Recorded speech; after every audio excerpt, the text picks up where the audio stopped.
Yes, ladies and gentlemen, I think something is happening. This week, on the Tower of Technobabble, we kick off our 4th season in style, talking about dumb things that creepy guy from the Transformers films did and said. 2 of the 3 of the meatbags buy into Google's line that Google expanding into the field of robotics is a good thing, and then we round it out with the controversial decision by Amazon to not sell any more Bigfoot porn. Porn for Bigfoots or porn featuring Bigfoots, you may ask? Well, stay tuned. Welcome to the Tower of Technobabble. Hey, guys, it feels like season 4. Doesn't feel season 4-y. I think that it might be. It's got that, there's that smell. Like when you just open the packaging. Yeah, it's that new season smell, it smells like plastic, like Christmas. You're just full of unplowed ground and brand new Carrie Fisher. Exactly. Exactly. Man.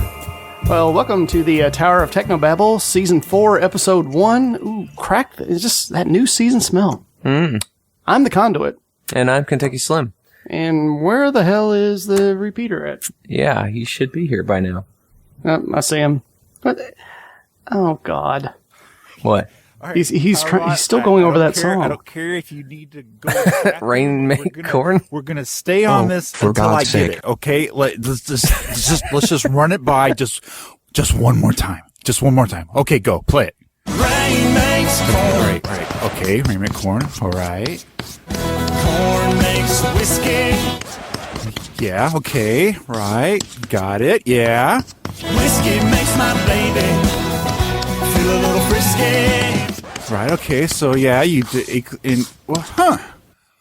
once you got it all written out, it does kind of make sense. Rain do make corn. Huh. And it's proven. Wow. Okay. Or does rain make frisky? I think I have closure now. I don't know. Hey. Well. Oh, have we started the podcast? I don't think that's very entertaining at all. I'm getting a lot of hiss. That's because hearing a lot of hiss. That's because Dave is MIA, and we're just listening to the soundboard here. Well, hey there, audience. Hi. Wow, 4 years and we're a well-oiled machine. Do you just want to smell that new machine? I don't know. I think that might just be fun. No, this is the year we don't start over on anything. You know what, audience? If you don't like the way we run our podcast, then we'll change. Write in and tell us about it, because we're very lonely. Know. We're very flexible. We are. All I know is rain make corn in season 4. Rain make frisky, I think is the consensus over here. Yeah, when you look at the whole equation, when it rains, frisky crap just naturally happens. So, what are you gonna do? I mean, I think you could also leap to the conclusion that pretty much everything becomes frisky when it begins to rain. So fish are the friskiest things on the planet. Absolutely. That's why I never drink water. I never drink water because fish have sex in water. That's just weird. Nah, he's a breatharian.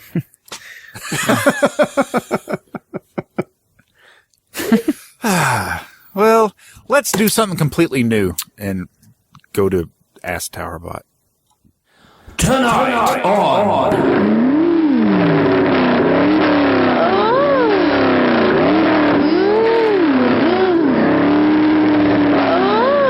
Tread Shoe Diaries. That's right. It's Tread Shoe Diaries. And it's very meet the new boss, same as the old boss, isn't it? Yes. That's okay. We like the old boss. Let's go.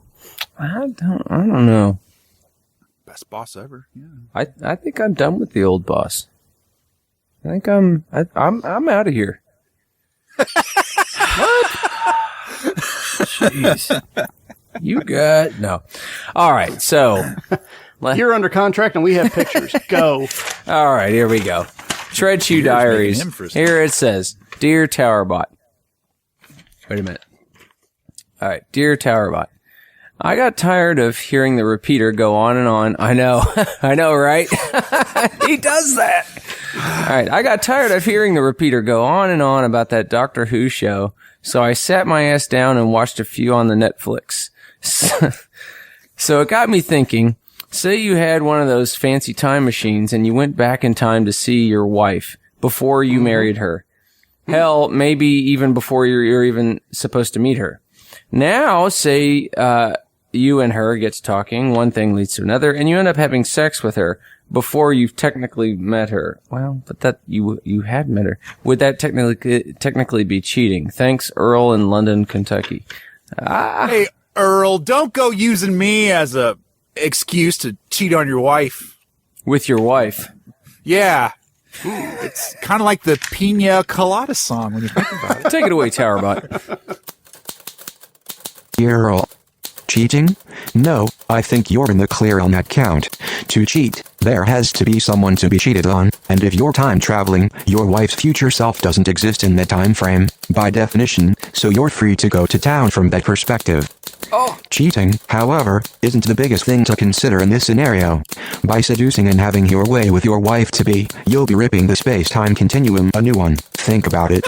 Eventually, you'll return to your own time, leaving you, in her eyes, as the guy who hit it, and then quit it. Assuming you didn't completely throw a wrench in the established timeline and you meet her when you were supposed to, she'll be looking at you not with the excitement of meeting that special someone, but with the eyes of a woman looking at a man who got what he wanted and then vamoosed.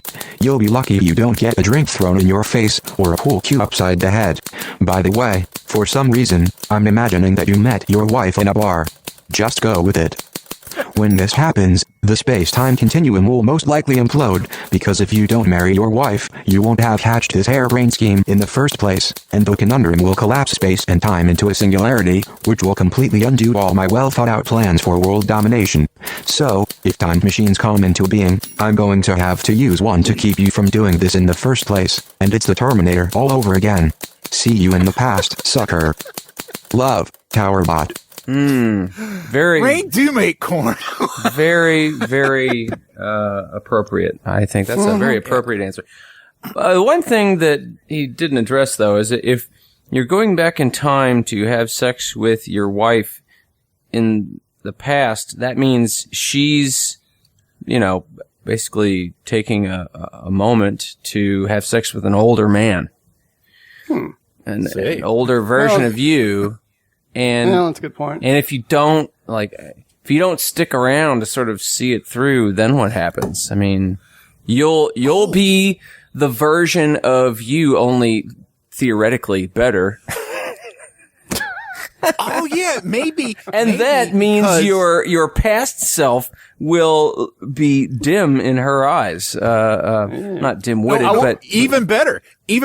Maybe your old self going back, having sex with your wife before you meet her, it's such a nice experience that she suddenly thinks, wow, I really liked that guy. I'm going to keep my eyes open for somebody just like him, only a little bit closer to my age, and perhaps marry him. Or she might say, I kind of have a thing now, I think, for older gents, and I'm just going to stick with that from here on.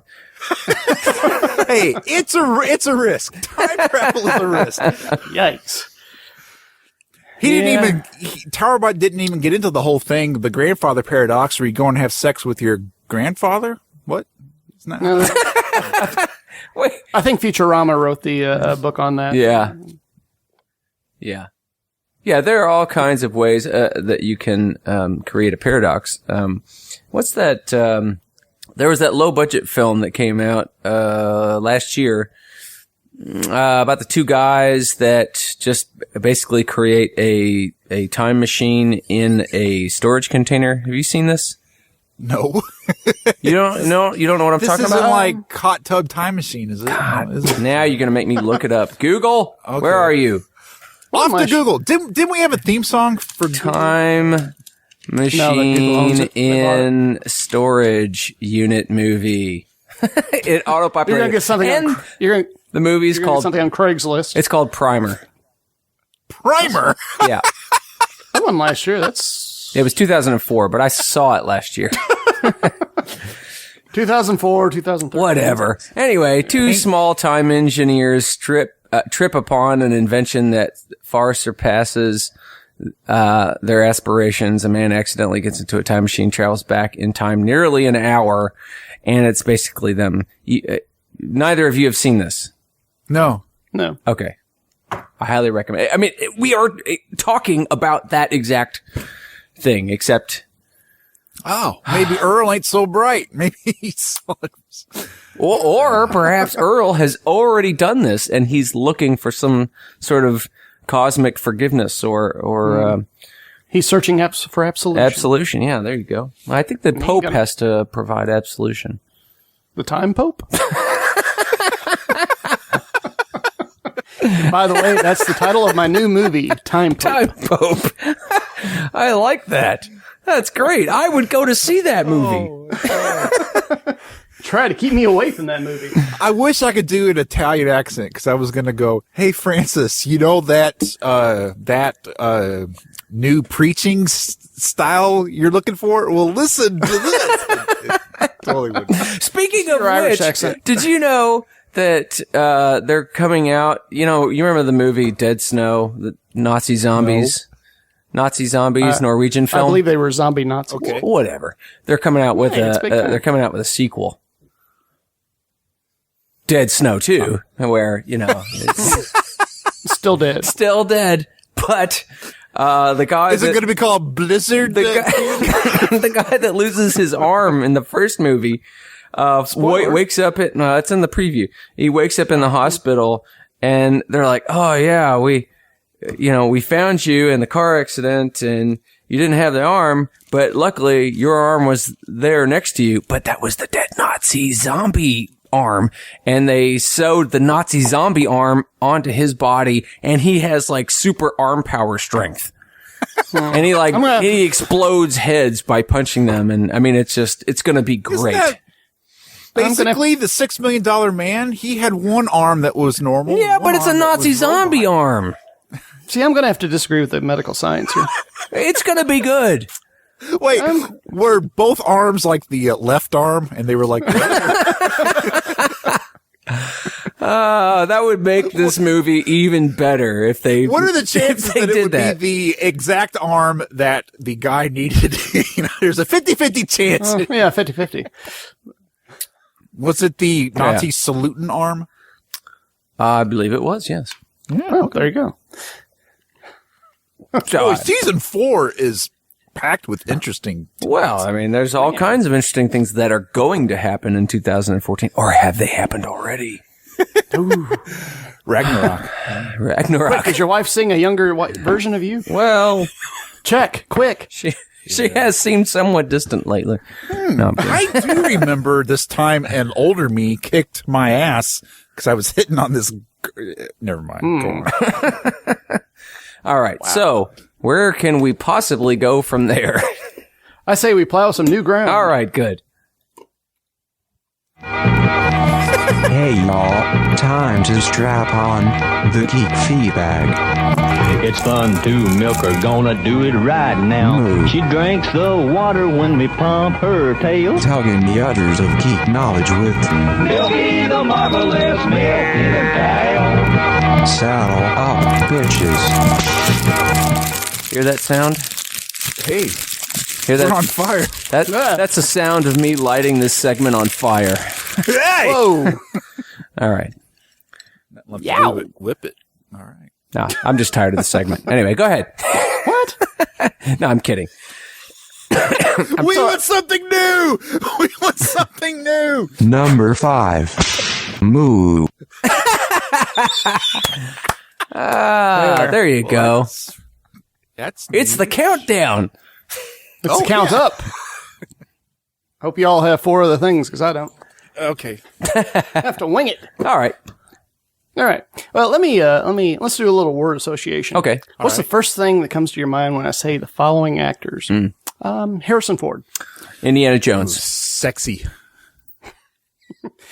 Brett Eklund, Who? Brett Eklund, Wicker Man. Oh.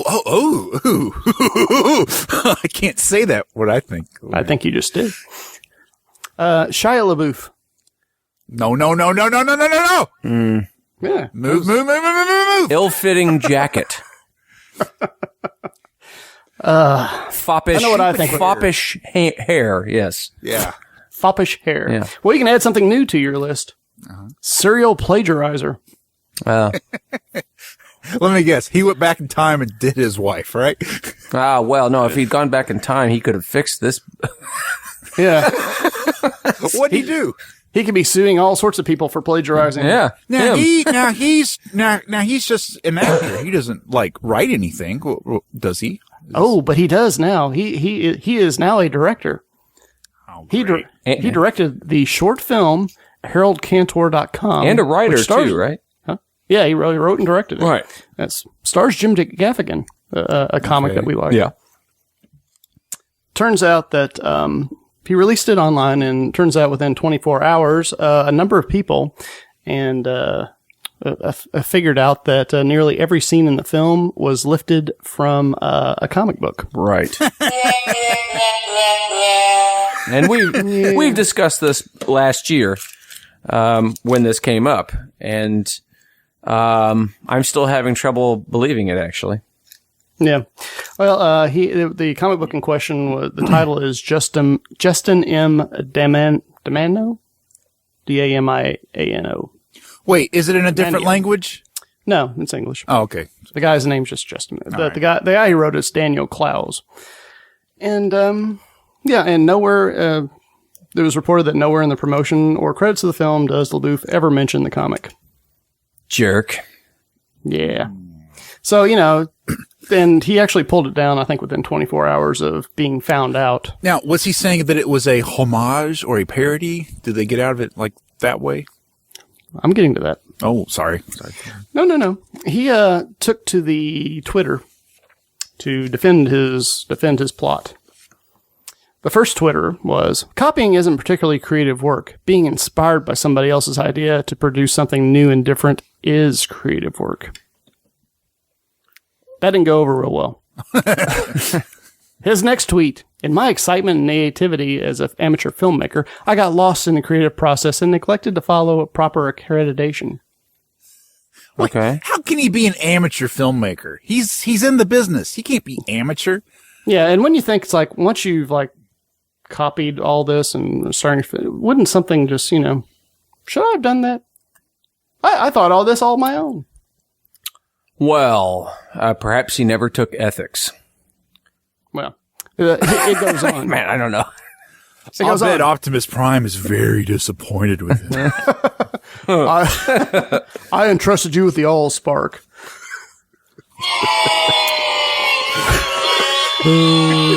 Robots are tearing off their arms and throwing it at him. Putting them on wrong. Yeah, tearing off his arms and beating him with them. Anyway, he goes on. Oh, it keeps Twitterverse. going. Wow, okay. Oh, yeah, because this was all in one day. Okay. I'm embarrassed. He goes on. I'm embarrassed that I failed to credit Daniel Clowes for his original graphic novella, Justin M. Damko, which served as my inspiration. He went on. Wait. Didn't he say originally that he wasn't? Yeah. That it had nothing to do? Okay. Mm-hmm. He's a dick. Wow. Keep going. Yeah. I was truly moved by his piece of work and knew it would make a poignant and relevant short. I apologize to all who assumed I wrote it. He assumed that he wrote it. He goes on. What did Megan Fox see in this guy? Ugh. Well, Dollar signs, because she was paid to do that. Yeah. Man. That's not what I heard. Never mind. Go on. No. He goes on. I deeply regret the manner in which these events have unfolded, and I want Daniel Clowes to know that I have a great respect for his work. Obviously, he respected enough to completely rip it off. could have fooled him. And he goes on, and Towerbot, get the beep ready. I fucked up. Oh. You were a little slow on the beep there, Yeah. He'll be in post. Don't worry. All right, okay. Towerbot's just phoning it in season 4, okay. Well, Towerbot's in the middle of an upgrade, and he's only 87% of the way there. Ah, okay. Right. It was probably all those Rainmaker Korn songs. I had them download. Sorry about that. All right. He goes on. I have let my family down, and I regret those transgressions with all of my heart. All of his heart. All of his heart. Every single ventricle. I have never, ever in my life, even when I went back in time and did my wife, apologized by saying, with all my heart. No one says that. I'll bet he ripped off that apology from some Hallmark card. Oh, he probably Googled apology, and that's what came up. Hang on. We're getting to this. Okay. We're not done yet. Oh, okay. I was wrong. Terribly wrong. I owe it to future generations to explain why. Are future generations even going to know who he is or care? Just as a side note, he missed a great opportunity. I was wrong. Wrong. But he goes on. It starts with this. I'm sorry, Daniel. He goes on. I want to thank all of you who have written in creative groups and protested, even though I wish I hadn't made so many of you angry. Well, okay. He goes on. I sincerely apologize for my lapse in judgment, and I do take full responsibility for my actions, which were mine alone. Okay. And finally, I did not intend to hurt or offend anyone with my choice of words, but clearly I have, and for that I am deeply sorry. Words are important. I say bravo, sir. Bravo. Now, Words are important. Were people really that upset that they were taken to the virtual streets and... Yes, because people hate Shia LaBeouf. Yeah, I think that's really what it comes down to. And him trying to rip off an independent, artist, that's just low. Although, we should probably point out that that is something that happens all the time. He just happened to get caught. Well, was he arrogant enough to think that he would do this and nobody would notice? Well, or he was ripping off an artist that was just known enough, Whereas as other people get ripped off and, they're not known by anybody. And they get swept under the rug. It's like when Glee ripped off the Jonathan Colton. There you go. Coltrane, whatever guy. And yeah, that was weird. But it did surface. My point is that it happens to all the time and it doesn't go noticed, So do you think the story's over? I have a feeling he's going to dig. He apologized, and America said, you know what? Everyone deserves a second chance. Go on, LaBeef, and go make your own movie, right? Maybe America would have if people didn't notice that he basically plagiarized all those apologies. I knew it! There's a great take on this whole thing we'll link to. The blog is Melville House, and the guy who wrote this is Alex Shepard. I'll just see, I'm quoting him, but I'm actually giving, and we'll link and all that.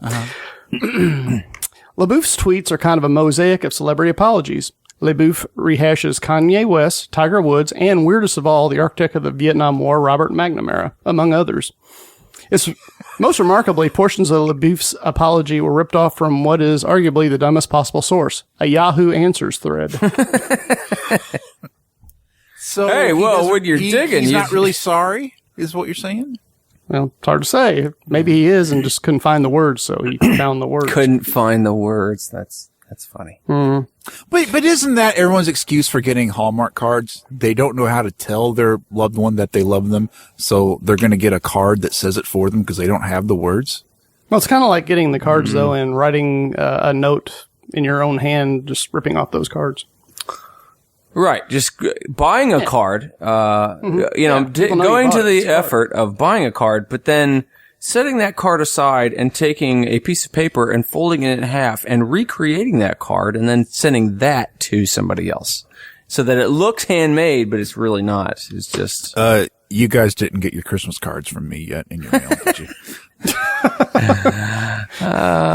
You might just want to go ahead and throw them out. That's all I'm saying. I thought that sounded familiar. I had that strawberry shortcake card when I was 10 years old. But I meant every word.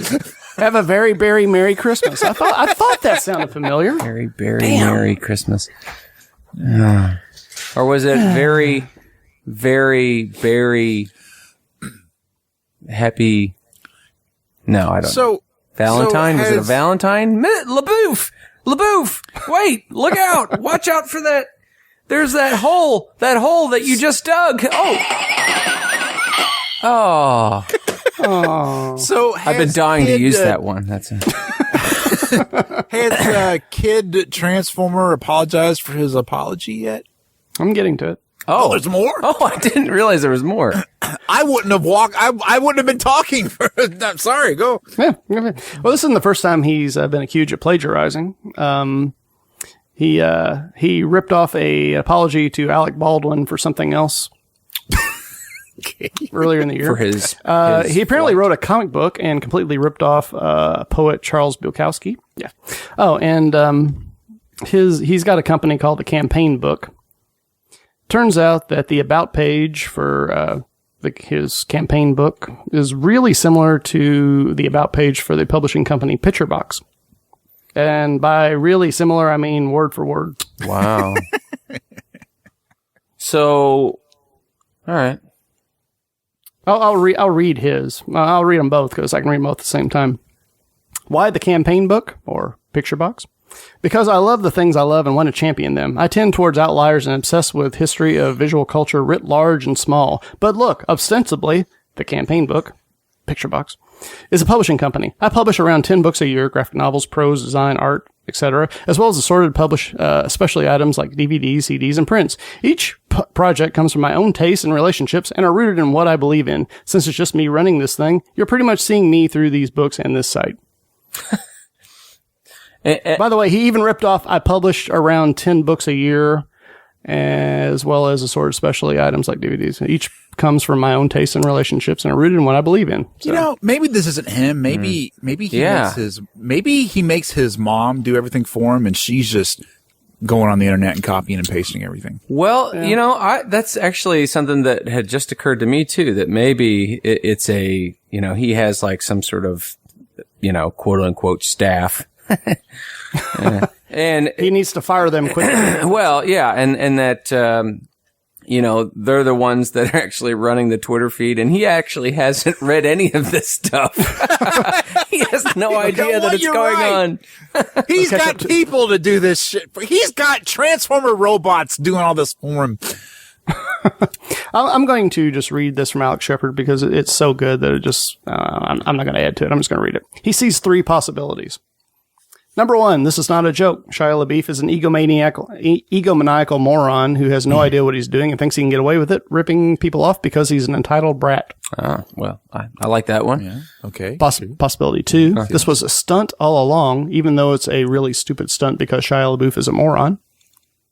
Okay. Yeah. Right. Or number 3, this wasn't a joke, but now that he's been caught trying to cover it up by acting like it was one all along, and the only reason it's come across so poorly is that, yes, Shia LaBeouf is a moron. Well, I mean, couldn't it be a combination of all 3 of those? Yeah. So, number 3 is probably... I don't know. I'm going to go with number 1. Well... I was about to give him the benefit of the doubt, but then I remembered Transformers 3, and I didn't. By the way, I haven't really seen him do anything really redeeming. No. Really, gosh, how long has it been? 10 years? Yeah. Well, even Stevens was in where now? By the way, I really want to point out, audience, if you go up to toweroftechnobabble.com, you'll find a link. Friend of the show, Mark from the U of K. Hello, Mark, who is the United of Kingdom. The United of Kingdom, who is actually a very brand new, proud papa. Hello, little baby Tom. How Congratulations, yes. Mazel tov. Mazel tov. And he sent me a link to this amazing broadcaster commentator guy named Mark Kermode, I think, Kermode. But anyway, he gives the best Michael Bay Transformers 3 rant I have ever heard. It's up on the Tower Map now. Audience, go and watch it. It's amazing. Okay. I would be interested in hearing more about this. Yes, I would like to read some of your literature. Okay. I got one more thing, then we can put Shia LaBeouf in the rearview mirror. Okay. Alrighty. New Year's Day, as we're recording this, it's the day after New Year's Day, so it would be yesterday in our time stream. Ooh. Don't sleep with our wives. Hands off! Hands off me! Yeah. Turns out Shia LaBeouf hired a skywriter to write "I am sorry, Daniel Close" in the sky above Los Angeles. Is that where he lives? In the sky? No, he lives in denial. He lives in, he probably does. Well, yeah, would it be funny if this guy lived in, like, I don't know, Jersey? What the hell, man? I didn't see it. All right, then. I mean, what did it say? Just say, "I'm sorry, Daniel"? I am sorry, Daniel Close. Oh. It's kind of neat. It was written in what looks like dot matrix. I guess the skywriter has a little dot matrix sort of thing going on. I mean, the skywriter didn't elaborate. I mean, please tell me he put little hearts over the eyes and everything. Well, if the prevailing winds would allow it, do we have a picture of this, by the way? Yes, we do. Oh my god! Oh, okay. It's in the show notes. Oh my god, you're right. It does look like dot matrix. Why is the same technology, only with vapor? Why is it black and white though? Well, it's much more captivating in black and white. You really get the sense that the artist is, complete moron. Well, if Shia LaBeouf was really sorry, he would have hired a bunch of skydivers to spell that out. You know? Or if he was really sorry, he would have hired a bunch of skydivers to not pull their parachute and die in the form of an apology. Boom, boom, boom. I boom, boom, boom, boom, boom. Am. I mean, that's really being sorry. I mean, I'm just saying. Right. They're hitting the ground like bags of wet cement in apology. Right. That's not funny. Okay. So I love how they describe Shia in this article. The 27-year-old actor turned scandal magnet. he kind of looks like a douche. He actually looks like a Latin American revolutionary guy, doesn't he? Well, I'm going to leave the final word to Alex Shepard, and we'll link to this. Please, by all means, read this post because it's amazing. The first words of the article are: on Monday, actor/wet squirrel Shia LaBeouf, with a picture of Shia LaBeouf, and damn, wet squirrel is like you can't improve on that. That is boom done it. Wow. I'm shocked. I ain't. Those movies sucked. Jeez. Well, I mean, I hope somewhere Dagor is like Brian Orms. I hope you're loving this. I think in my mind, you give an actor a bit of leeway in terms of the projects that they end up getting involved with, because basically once you sign a contract, you're kind of stuck. So you never know. Every actor out there has done some stinkers, but yeah. Well, I mean, Jim Gaffigan, who's in Shia LaBeouf's film, right. I don't fault him because you get handed a script, you don't automatically go out and well, maybe now you do, but you don't automatically go out and check and make sure that it wasn't a comic novella. Yeah, no. I mean, like the Hot Pocket thing ain't going to last forever. He's got to. Well, the joke on God, what show was it? It may have been Queen Latifah when God, what's his name? The guy, Steve Martin. No, the rock star, Steve McQueen in the Hunger Axl Games. Rose. Hunger Games. Oh, Lenny Kravitz. Lenny Kravitz. Yeah. Lenny Bruce. He had no idea. Bruce Banner. He had never read the script before he signed the contract. He had never heard of a Hunger Game before in his life. Why was he doing it then? I think they said, "Hey, I'll give you several $1 million if you play this role." Well, I mean, I hadn't heard of the Hunger Games either because I'm not that demographic. But if you wrote a film called The Hunger Games with the exact same plot as the Hunger Games, that might have been that's on you. That's all I'm saying. That's on you. Right. Well, my point, be on my Jennifer point Lawrence if she being hadn't read is it, that they don't necessarily read these scripts at all. And I think that that's probably what Shia LaBeouf was counting on. Well, yeah. So, and obviously these, actors did sign on to do it, not knowing that it was totally plagiarized. So, Well, yeah, from another standpoint, though. Okay, this film is aimed at a certain demographic. I haven't seen it. I haven't read the comic. I don't actually know what the story's about. But, you figure this story will appeal to a certain demographic. right. As did the comic. Right. So you figure in that demographic, somebody's probably read that comic. So then, see, it's not just like, a core sampling of American populace. It's like, housewives age 14 to 92. Right. A fairly specific demographic, yeah. Yeah, it's like if you have a superhero movie and it's aimed at people who enjoy superhero movies and basically you just completely rip off the plot of Spider-Man, somebody's probably going to notice. That's all I'm saying. Which I would probably be bored then, too, so... Oh, stop. I guess I'll just toss out my script for the praying mantis. the stink bug. The lady flower. Wait a minute. That ain't, no. Floss virginum. We've already covered that. That's right. Sorry. It's all new in season 4. It's all new season 4. If you mention anything from season 3, I'm going to burn you. Oh. Okay. My script for the human spider, he also shoots webs, but not out of his wrists. Out of his nose. It was amazing. Whoa. No, that's not. He can only escape danger if he can sneeze. So he always has to carry around pepper with him. Wait, look at the light. Look at the light. Chew. And of course his arch nemesis is Mucinex D. The decongestant. Oh no, the decongestant is...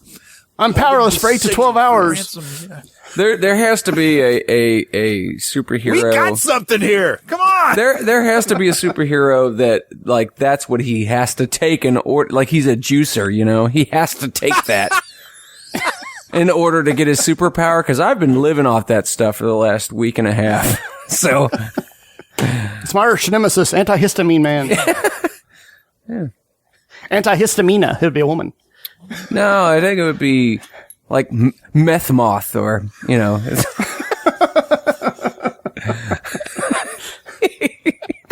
have to show me your driver's license to prove that you haven't used his abilities in too often. I think we have a hit comedy sequel or a comedy series on our hands. In the show now. We're done. Man, I hope somebody was recording this. All right, so All right, moving on. Number 4. Yes, excellent. We are going down. Okay. Seriously, we don't have 4, so I'm not sure what we're Oh doing. no, we've got 4. Yeah. Have y'all noticed what Google's been doing lately? Nope. Number 3. Hang on, I want to go over He this wants a to little bit. expound Google on been this. doing? Let's see. Okay. Google has acquired Boston Dynamics. Oh yeah. What's that? It's a company that makes these weird robot animals for the military. Mm-hmm. Yeah. They've been talking about this for Boston Dynamics for a couple of years now. Yeah, because the thing is, I mean, what it's supposed to do is it's supposed to be able to carry gear for troops on the ground. Mm-hmm. And sometimes they go over pretty crappy terrain, so it's a 4-footed animal-like thing. It doesn't have a head, but it actually can go over rough terrain very, very easily. A true ATV. And they are adorable. No, they are frightening. They are out of your nightmares. They run 30 miles an hour. Yeah. You can't run 30 miles They an got hour. cute little legs, though. I'm looking But a at cheetah No. could outrun it, so... They aren't cute little legs. They're like RoboCop legs. Well, I don't know. They're all pistons and gears. You know what? and- True love is on the inside. Maybe it's just. Well, wait a minute. What do these things run on? Human blood, probably.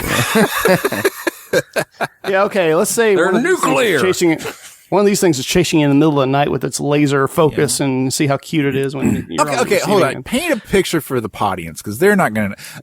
I'm saying it's cute, so they're probably picturing something fuzzy with from Hello Kitty. It's from Hello Kitty. It's from Hello Kitty with a roll cage. Basically, that's what it is. Yeah, they're thinking like R2-D2. Strap on a satchel charge, and you've got an amazing tool for the military. Well, actually, it's more like you strip a Puma down to the bone, replace all the bones with gears and pistons, and then remove the head, and it runs after you at 30 miles an hour. Yeah, there's no head. Steampunk Puma. Yeah. Headless steampunk Puma. Yeah. Anyway, Google has bought Boston Dynamics and 7 other robotic firms in the past 6 months. Yeah. Yep. I got a robot that can. Yikes! You think is it scary? What do you mean? What do you mean by that? What bothers you about that? I don't know why they're buying stuff designed for the military that could, given an AI, could, possibly shoot you some point or eat you or do stuff to your future wife. I think it's kind of a natural progression for them. I mean, they're definitely have been getting into the realm of hardware, and there's hardware, and then let me quote from this article from CNN Money.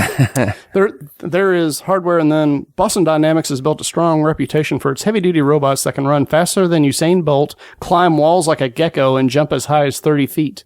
Right. It works with the U.S. military to develop advanced robots and has close ties with the Defense Advanced Research Project Agency, or DARPA. The firm has won nearly $140 million in contracts from the U.S. Defense Department of Defense. Yep. Yeah.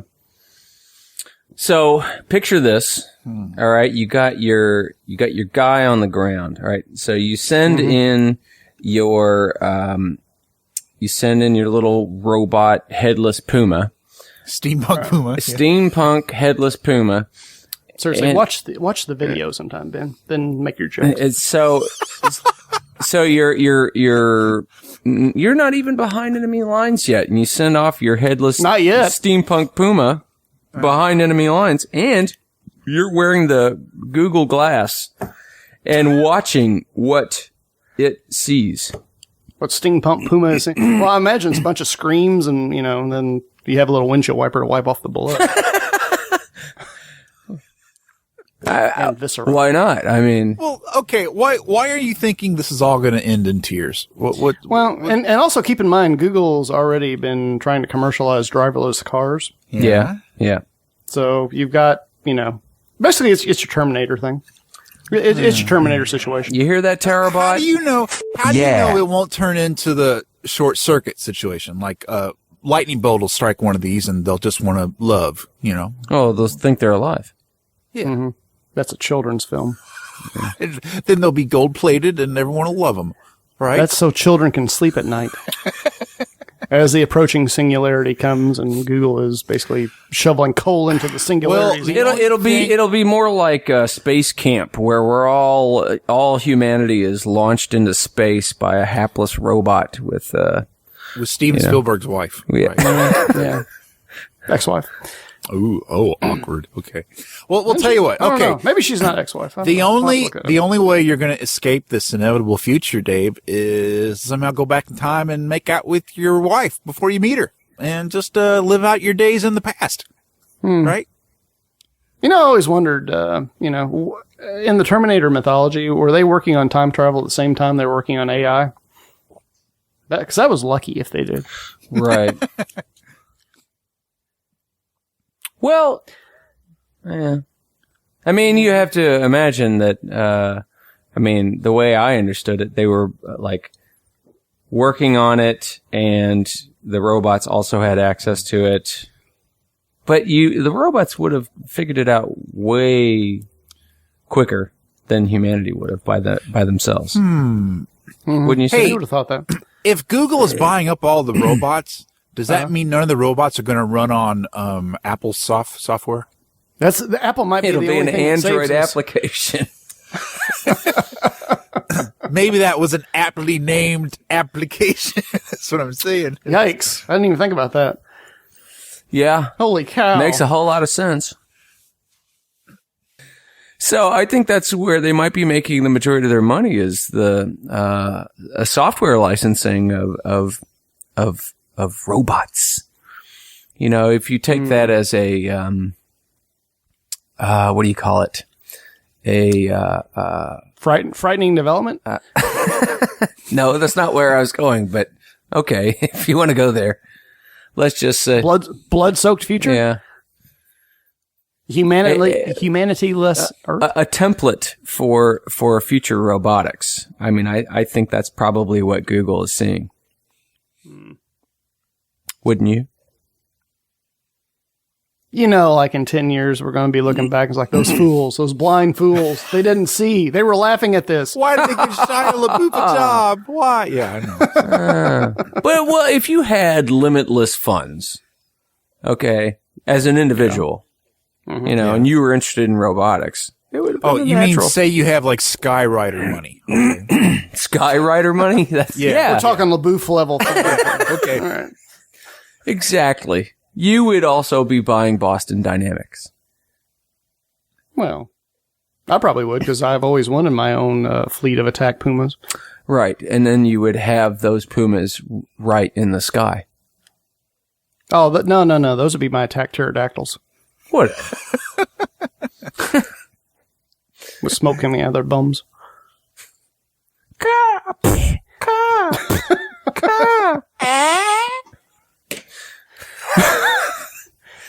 Exactly. All right. So Moving on. I think that takes care of 3 and 2. Do we have a number 1? Right. Actually, we got one.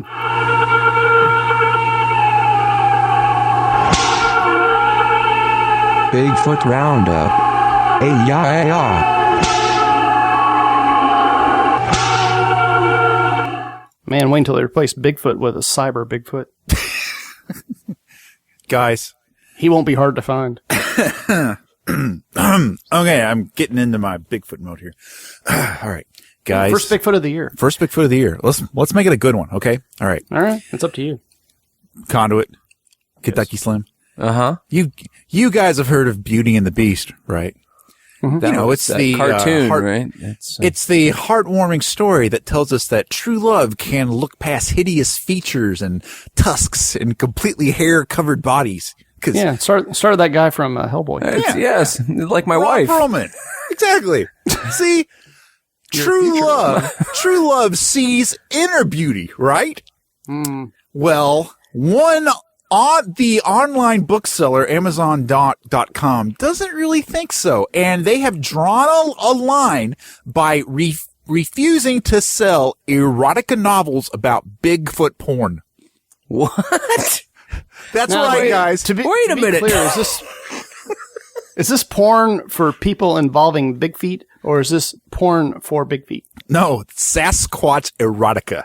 Wait. See that doesn't answer my question. Is it erotica for Sasquatch or erotica involving Sasquatches? Well, we don't know who's purchasing. Yes, that's exactly what it is. Guys, you will no longer be able to find popular crypto erotica titles such as "Come for Bigfoot" anymore because they're gone. Wait a minute. Wait. I would ask you to spell "cum," but I'm not going to. It's spelled like you think it's spelled. Yeah, it is. I think we need to back it up right. just a bit. Okay. All right. Back it up. Apparently, guys. Just a tad. Back that Bigfoot up. There is a whole niche market, and I'm talking niche. I mean small. There is a niche market.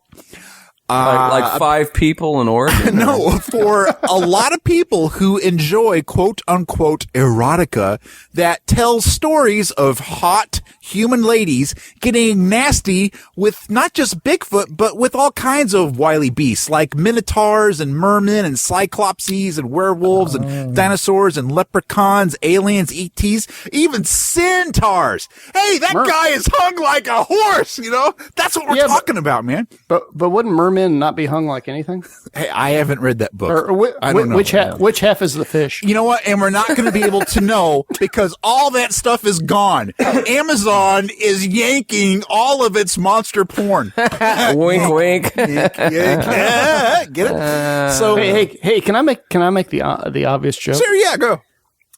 Well, you know, You know what they say about big feet? Big price. Big shoe. I just wanted to get that out. Well, there. you know what? You are We're all describing Big kind of shoe marked down 20% from retail value on Amazon.com. Not anymore. Not anymore. Now, guys, nearly all of these are in ebook form. And until recently, you could get such exciting titles as The Horny Leprechaun, Frankenstein's Bitch. You could get that. Do you say this is from the same publisher? No, this all used to be available on Amazon as part of this monster porn erotica niche. You could get Beasts and Booty, Bopping Bigfoot, Demons Love Ass, and my personal favorite, Sex with My Husband's Anatomically Correct Robot. That was an actual title. So yeah, I blame Google for that. Now, well, it's because there's this burgeoning literary genre that's found this wide audience. Is there really? Cryptozoological erotica, or as some authors like to call it, erotic horror, but really it's just smut books with cyclopses and beasts. Like, for example, there is a book about a buxom cattle rancher who is abducted and kept enslaved in a strange, perverted alien zoo. And that book is called Milked by the Aliens. That was actually a Twilight Zone episode or something. Oh my gosh. But anyway. the biggie is Come for Bigfoot. And that is the one that's kind of been getting all the press, basically. And anyway, there's this great article in Business Insider by a guy named Eric Spitznagel, and we will link to it on toweroftechnobabble.com. You can go there and read it. It's a really fascinating article. Will we really? Yes, we will. and in this article, he tells us the story of one monster porn author who has sort of become the spokesperson for the discrimination. Her name is Virginia Wade, and she is the author of the Come for Bigfoot. Yeah, and get this, she's written an entire series on this subject. She's like the Tolkien of Sasquatch nasty stuff. Not to be this guy, but she doesn't look like I imagined her looking like. I know. Well, do you know why? Because this is a typical American success story. Here, listen to this. Okay, I'm going to read from the article here. It all began in December of 2011. A stay-at-home mom from Parker, Colorado. Wade had no ambition to be published and no real writing experience, but she kind of got this crazy idea for a story. So she sat down, wrote the book, and she never even thought about selling it to a mainstream publisher. She went directly to Amazon's Kindle Publishing, which is an online platform for self-publishing. And get this, they get a 70% royalty rate back because it's the Kindle thing. And if you go to like a mainstream publisher, you usually get about 8%. Now, Come for Bigfoot wasn't an overnight bestseller. 8 to 15%. Oh, okay. There's no printing costs. Now, there was no overnight. This wasn't an overnight success story. I mean, she said that the first month she made about $5, but over the course of last year, this book was downloaded over 100,000 times. And by the same 3 people from Oregon. No. Again, there was like no marketing, no bookstore tours, no print reviews. It was all through this niche people kind of word of mouth thing. And on her best months, she would net $30,000. Hang on, I got to write this. Let's see. Bigfoot done do me. Yeah. But hey, that ship has sailed because now Amazon, they've pulled it, man. They're like, that's discrimination. And get this, she even tried to branch out into other legitimate areas, like she was doing some pirate sex books, and she had a book called Seduced by the Dark Lord, but it was her Come for Bigfoot series that was the biggest money maker.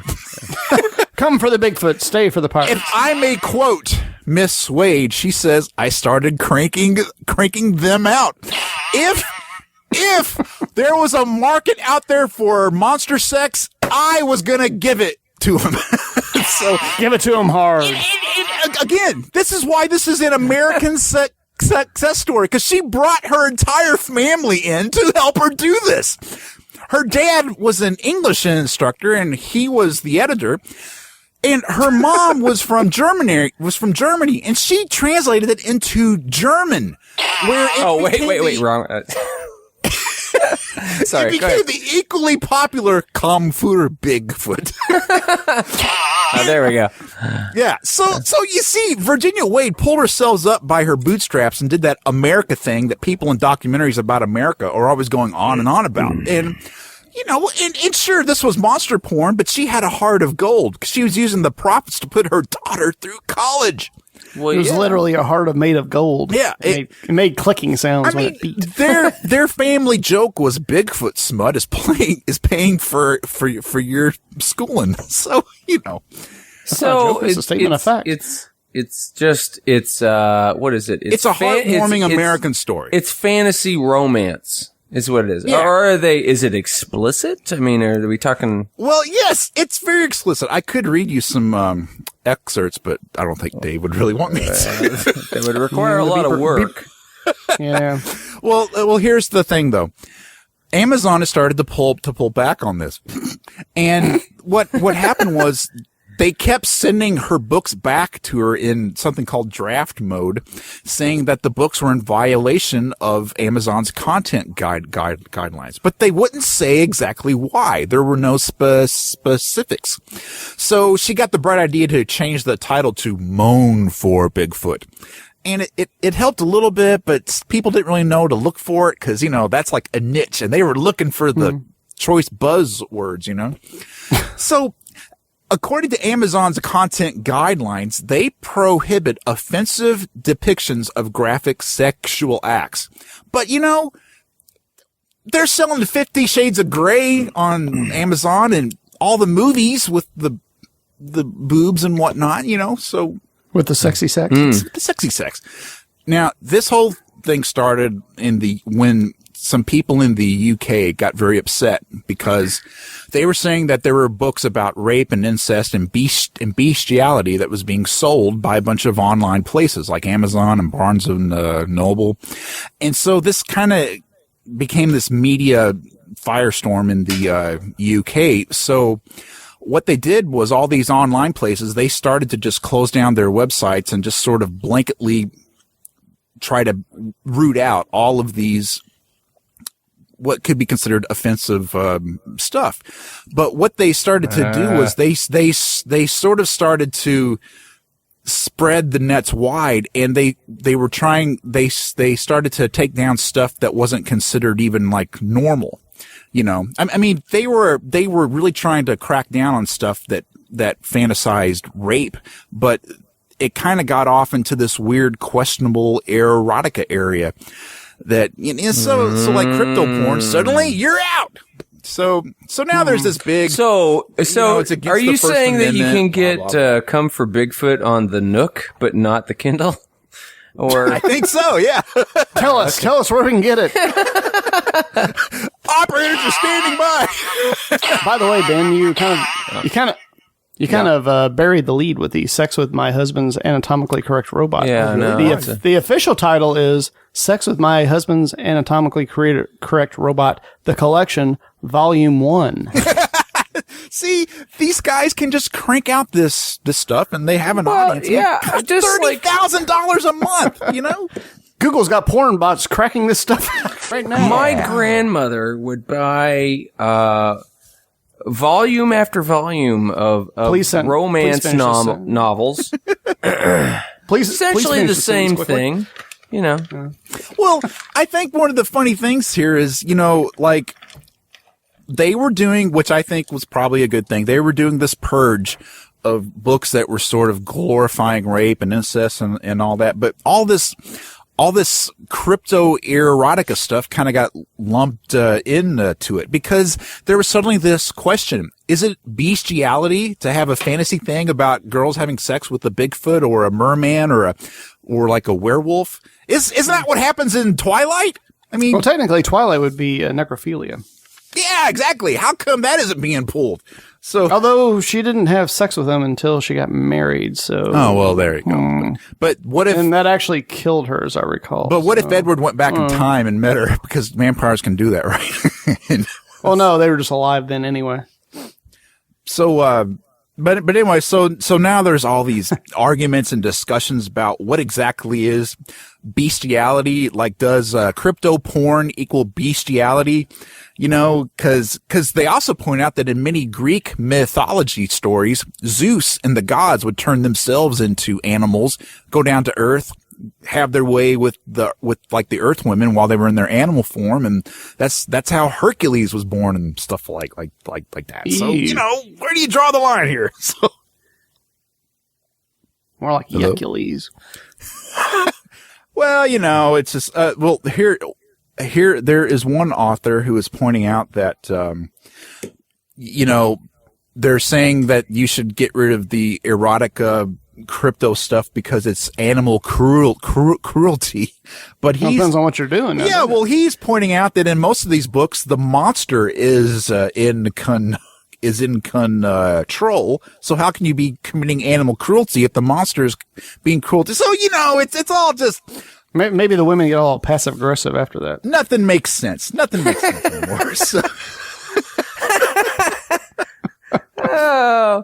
Oh, no, I'm sure the argument is that the animal's too dumb to know any better, but I say animals But are if the pretty darn animal- smart.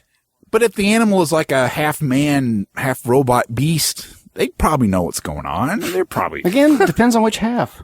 yeah. So the top half, bottom half, front half, back half, what? Come on.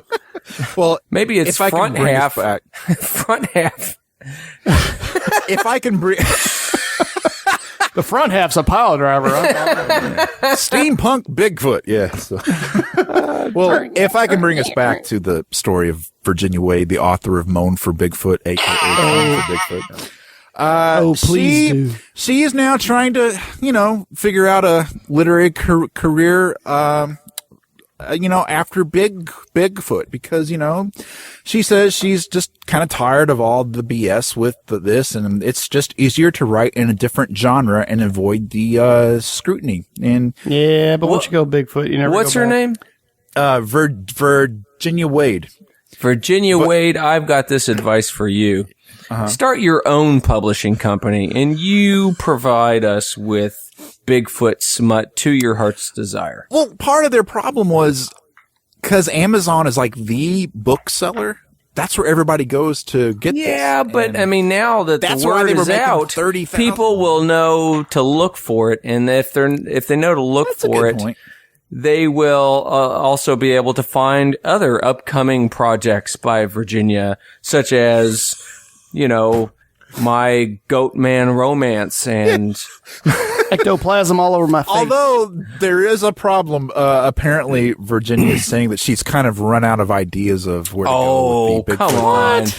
She's saying here, and I quote, each book was like another episode of a soap opera. I have already used the love triangle plot. I have used the amnesia plot. Get this. I have also used the heroine gives birth to the wrong baby plot, where the kid that she had with Bigfoot turned out to be white instead of a little baby ape. So she's out of ideas. I'm sorry, if Jackie Collins can write like 87,000 books and basically rotating the same three ideas, I think she can probably get the mythological encyclopedia out and just go to town. I mean, you could pretty much. There's all sorts of things lady hasn't had sex with yet. You could take the entire series of Days of Our Lives, all 30 years or 40 years of it, and just add monsters to it. Yeah. Monster Mash that sucker. Well, that's what I was saying. Like, there's all these romance novels with the cover art showing the big buxom pirates going at it, why is that okay and a buxom pirate doing it with a goat man bad? I mean, where do you draw the line? In society, drawn into Repeater, this. we have these things that, these lines that we just do not cross. And apparently, cultural mores. But it's all fantasy stuff. I mean, people are loving the vampires having sex with real humans. You know? Rigor mortis, huh? Yeah. Why is that okay? Don't be Well, when they actually find a Bigfoot, then this all gets put in a whole new light. like that'll ever happen. Come on. What? Teams are out there right We now. just know you've got a story, Well, you know what, an though? I opinion, think the or a worst- crank calling you. The worst thing Share about it with us. moan for Bigfoot, Email about us come at for Bigfoot being taken down, is tower@gmail.com. I don't think we're or ever going call to us get at the book on the tape version. 502 Tower 2 or That would've been great. 502-286-9372. Tower What you of do is you go down to the Technobabble is bus stop, sponsored by hire some Panorama sweaty guy to Creative read it in Group. tape recorder, and then you That's got the book on tape. www.p. Boom, done. Yeah, I mean, why do we need the big publishers? I'm telling you, there's something to be said Because he for the was making a ton of grassroots money. movement of the fantasy smut. Can I another read you one. An excerpt from Moan for Bigfoot. Well, I I don't need know. to clean up this podcast. Okay, kids. Actually, if you go in, that made my levels peak. Well, just And omit look for the link. Just omit the That naughty is like bits. wacky porn Okay, sound all right. effects. I love it. Oh, it's cartoon. It's the Jetsons, man. What kind of weird ass porn is you There in watching? the shadow of Oregon's highest mountain, they are kidnapped and sexually assaulted by a mysterious woodland creature. What the hell is that? It's F-ing Bigfoot, hissed Shelley. He is for real, for F's sake. Horror filled her eyes. And he has a huge... And then I can't say anymore, so... Well, that's fairly benign, wouldn't you say? Well, from a writing standpoint, there's like some really bad things in there. Nobody hisses, and horror doesn't actually fill your eyes. Hey, you've never been raped by Bigfoot. How do you know what people do? Yeah, I mean, things get kind of freaky out there in the Oregon wilderness. If she actually hissed, it would be Bigfoot. I would expect that more in the vampire novels, though. Yeah, I would think I did a Snake Man, but Well, I mean, I've not read the 50 Shades of Grey, but that gets, that's kind of weird. I've read excerpts from the 50 Shades of Grey, and it is no better than what you just read me. Oh, really? Yeah. There aren't any passages of being taken by monster seed and all that kind of crap or whatever. Well, I mean, hey, define what monster means, man. right. I mean, Maybe monsters like you and me. Yeah, I thought that Ron Perlman had a beautiful soul. He does. Hellboy was awesome. yeah, he deserved love. He found the love in the arms of cats And pancakes. and pancakes. Funny you should say that. There is a book. Lord. Wait a minute. Let me get to it because you said cats. Hang on. I say lots of things. You don't have to go off about every single thing. No, you're gonna love this one. Okay.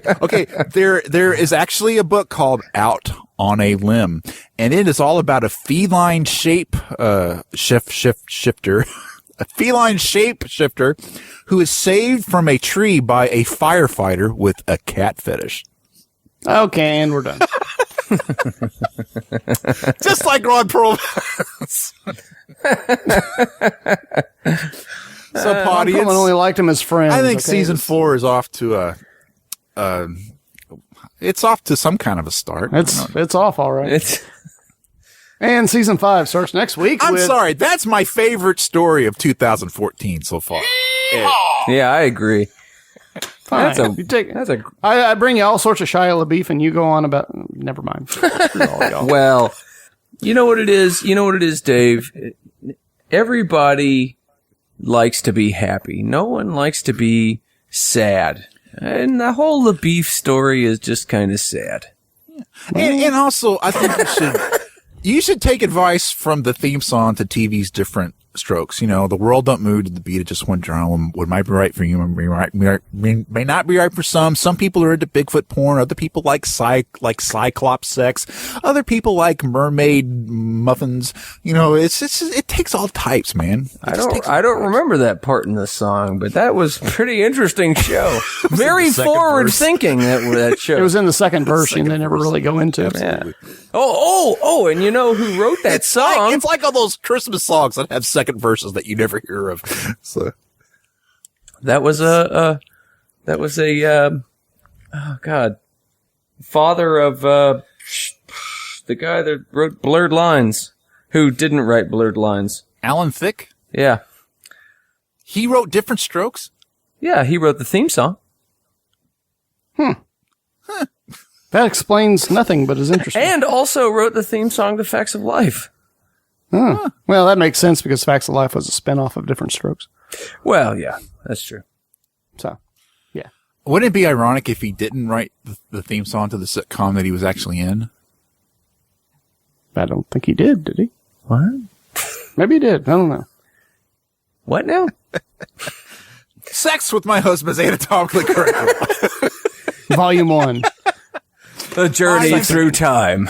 Pontians, if you have ever actually read any of these, why don't you write in and tell us about it? Oh, yeah. If you have actually... you can write us here at Season 4. We have a whole new email address. It's towergram@gmail.com. And Yeah. Yep, that's true. And you could also call us at 502-286-9372 or 502-2-Tower-2 and leave us a jolly good message. Or a reading from Beast and Booty. Oh, yeah. If you want to just call us and leave us a recording of maybe your audio book.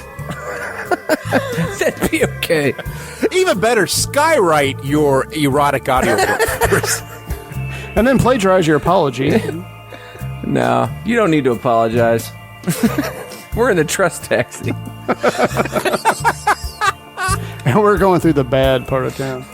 Hope you carbon-based units enjoyed this episode. If you did, do us a solid and rate us on iTunes. If you'd like to spout a half or fully baked opinion, email us at towergram@gmail.com or call us at 502-286-9372 or 502-2-Tower-2. Tower of Technobabble is sponsored by Panorama Creative Group.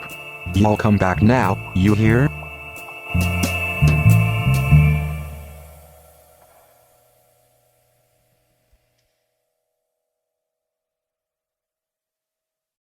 So he f***ed up. He goes Are off. you Hey, two more beeps. Two more beeps. We got who pay- f***ed up? 5 more beeps. These beeps ain't free, man. Well, I mean, what do they cost? Like a half a cent per beep? No, it's all the time. Well, All right. Or I can just cut that whole thing out. that's true. But why would you do that? This is gold. All right, go. Yeah. No. Oh, no. No.